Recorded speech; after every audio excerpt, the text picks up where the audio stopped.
Good morning, world, and all who inhabit it. My name's Noah, and welcome to the second episode of the OKKO Let's Be Heroes First Impression series. I am still, of course, joined by Nintendo. Say hello.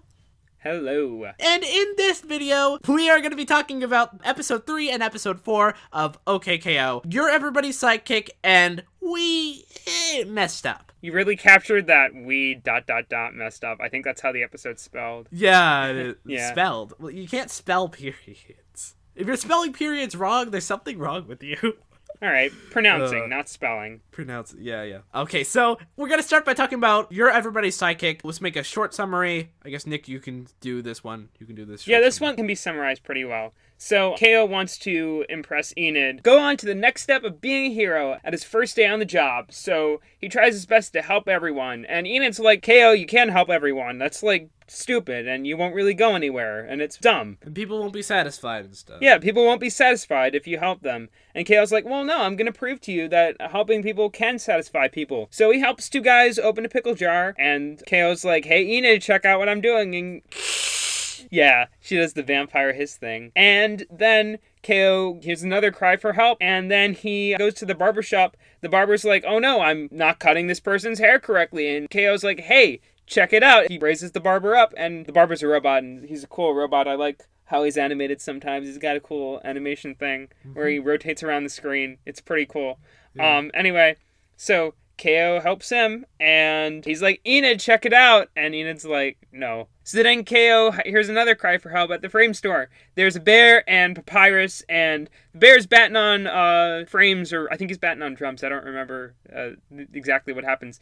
And Papyrus is like, oh man, what do I do? So they just put him in a giant baseball frame. Display case? This display case, because they just had those lying around. It's like one of the first episodes of the Powerpuff Girls, where Blossom just gets a giant insect repellent, because it's just lying around. Well, not lying around. She gets it from a store. It's just probably that same store is around the corner where they just get giant things. Moving on. Kale, I think he just goes around the corner. He sees a bunch of teens hanging out, being cool. Kale's like, hey, how can I help you guys? But the teens are super snarky, and they're kind of jerks. So they're like, yo, you can stand in that lava, and then they start whipping him, and that's not cool. Don't do that. Whipping him? Yeah, no, that's what happens. The strawberry girl, I think her name is Drupe. I think that's how it's spelled. But anyway, she literally starts whipping KO, and it in the butt. Forget that part. Oh, yeah, you probably blocked it out of your mind because it's weird. KO goes back to Enid, and Enid's like, I told you your butt was gonna get bruised, and then she touches his butt, and that's all I really remember from that scene. Just joking, I remember more. Yeah, and then she touches his butt, and then that's it. End of the episode. Roll credits. It's only magic. It's amazing when you know.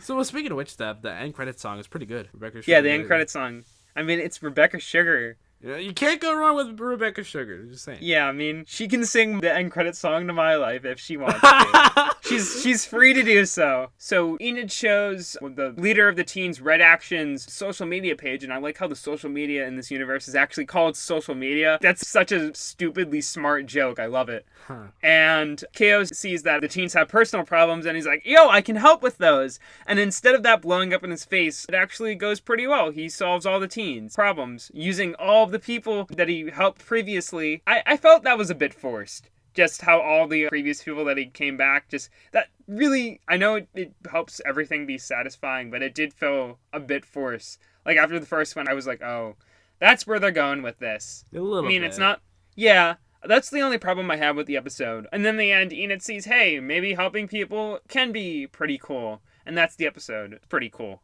The summary took longer than we thought. It took shorter than the last one, where you kept interrupting me to talk about stupid things. Stupid things! Hey, I personally think that my stupid things are very intriguing. Despicable Me 3 is not very important, Noah. Hey! It's to lighten up the mood. We can't be intellectual every second of our lives, you know? I wish I could be intellectual every second of my life. Same! Then maybe someone would date me. I'm just joking. Oh, lonely Nick. I mean, I'm sitting in a closet talking about cartoons right now.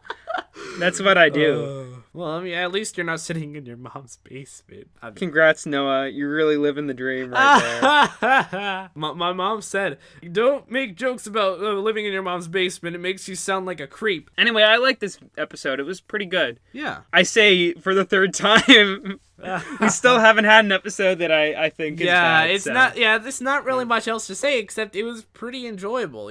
Although I do want to say this is the off-model animation episode. We're like, hey, let's make the storyboard artists were like, hey, let's make every other expression that KO makes off-model. Yeah, but there were a lot of really good expressions in this episode. Oh yeah, no, there's a lot of great stuff in there. It's a little jarring at first, but it does make the episode stand out, and there's some generally good angles and movements and stuff, like the robot barber from before. I liked his when he just turns around in frame. I know they reused that animation a few times, but it looks pretty cool. So actually, that is kind of a reference to animes that borrow shots constantly. So yeah, I do agree that this episode was pretty good. Oh, another thing we see is we get to see a lot more of the other characters in the plaza. We get the army guy, the monk, the papyrus, the bear, and the teenagers. And I like the group of teens in this show. It's different from the cool teens in Steven Universe. They're much more of the stereotypical kind of teenagers. Yeah, rather than just kind of those, I don't want to say weird people. They're just kind of, I don't know. I really don't. In Steven Universe, they're just chill people that. Yeah, they're just kind of chill people thing. rather than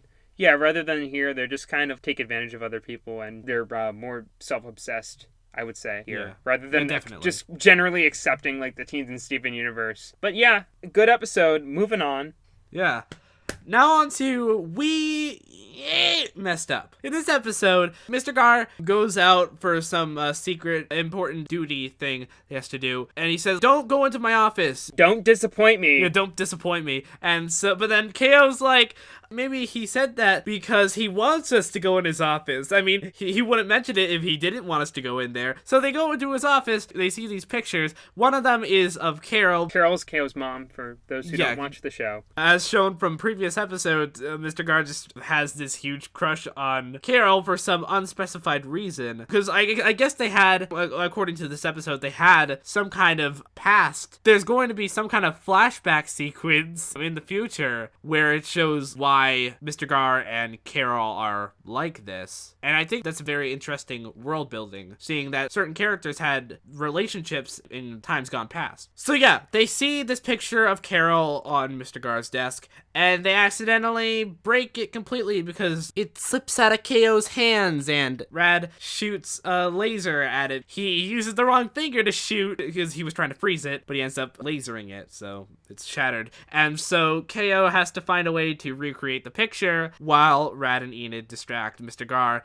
And I think this is definitely a way better execution of this having to hide a secret from a person we know will get mad at them for the secret, because a lot of this thing mostly happens in sitcoms, especially Full House and stuff. Did Full House use this plot like 7 times? Probably. Yeah. I like it because it's a very goofy and cartoony show, so it allows itself to be a lot more cute and funny rather than incredibly tense, and more about the audience really worrying about Mr. Gar finding out about the secret. This is one example where the off-model animation really shines. It's used more sporadically than the previous episode, but when it is, it's used really to good effect. I think it's one of the better uses in this episode. And like when they imagine Mr. Gar being disappointed in them, it's a very goofy, it's a very over-the-top sort of "I'm mad at you" kind of thing. And even when he does get mad at them, it doesn't feel as like uncomfortable as it would in some kind of sitcom or something. So yeah, I do think that this episode did a very good job at what is normally a pretty stereotypical, pretty regular plot. Yeah, I think it really has a lot of fun with it. And it is, like you said, it is absolutely ridiculous. Like one of the ways they stall Mr. Gar is Rad says, "Oh, I forgot how to mop." It's absolutely silly and ridiculous, and I really like how they kind of crank the ridiculousness up to 11. And that level just kind of escalates more and more. And I feel like that's really makes the episode stand out from the other ones. Like you said, I guess it's a bit of a tense situation. It's completely silly, don't get me wrong. But we haven't really had kind of a ticking clock in previous episodes. So I really like that aspect of this one. I think And while you said this episode is better than its predecessors, I think it's also better than other shows that use this kind of plot. Mm-hmm. In my video, I compared it to the Foster's Home for Imaginary Friends episode, Busted.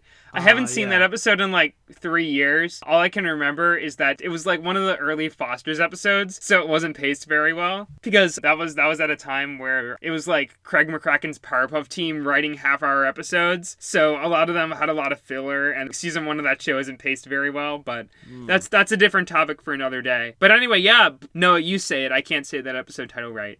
We messed up. Yes, that was a very good episode, like the others, and as usual. You know, if I haven't convinced you guys to watch this show, then I'm probably doing something wrong. Please tell me down in the comments if I'm doing something wrong. I mean, if you haven't watched the show, you're really missing out. You're really wasting time, okay? You haven't truly lived until you watched OKKO. Like, guys, the show's like... Put it on your bucket list, guys. If you're about to die, then watch OKKO. It is good. Like, the fact that I'm saying that the show is so consistently good this is episode 4, guys. This is really, really good. I may be exaggerating a bit where I'm saying it's like the best show on TV, but I really like it. It's crazy that this is one of the rare times that a show starts strong in just its first episode. Everyone already knows what they're doing with this show. Mm-hmm. And I love that. Like, even Steven Universe, it started off, the first few episodes, just the first season in general, it had a very different tone than how sort of dark it got later on. Oh yeah, it had to ease into that tone. But I'm really glad OKKO, right out of the gate, it's really striking gold, and that's why I'm glad that I'm covering this show episode by episode. Right, and we still have a couple more episodes to cover, but we'll get to them as soon as we possibly can. Thanks for watching this episode of the OKKO First Impression series. I hope you enjoyed it. Until my next video, stay tuned. See ya, bye. You gonna say goodbye? Yeah, I guess goodbye. I'm Nintendo, and thank you for watching. Oh, goodness.